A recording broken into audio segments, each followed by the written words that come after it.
Hello, कसे आहात सगळे? आय होप सगळे बरे असाल. तर आज आहे कार्यक्रमाचा दुसरा दिवस आणि इथं जात्यावर दळण करतोय आम्ही.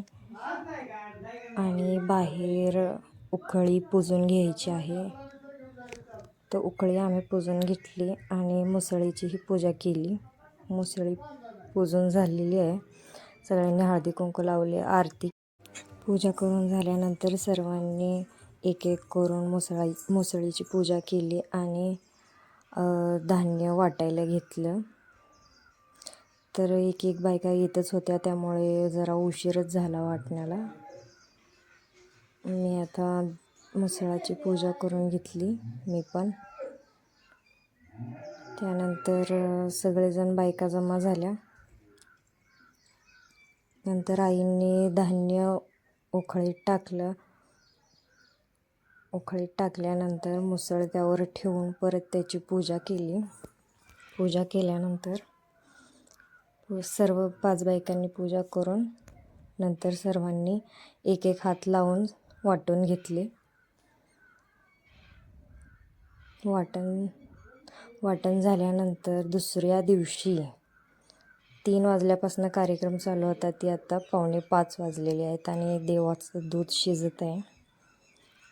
देवाचं दूध असंच गवऱ्या टाकूनच शिजवावं लागतं आणि तेही पहाटेच शिजवावं लागतं सर्वांनी. पहाटे खूप लवकर सर्वजण उठले होते आणि हे देवाचं दूध शिजता सकाळी 7 वाजले.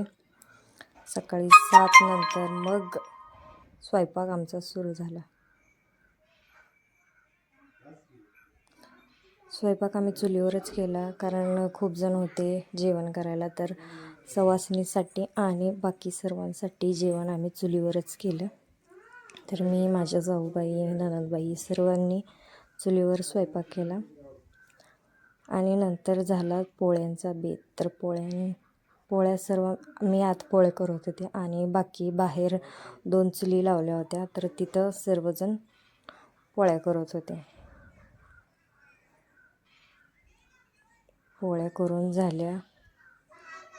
पोळ्यांना खूप उशीर लागला, त्यामुळे शेवटी आल्या सवासणीचा टाईम. तर सवासणीच्या वेळेस एक ढोलवाला, एक गण आणि बाकी 7 सवासिनी.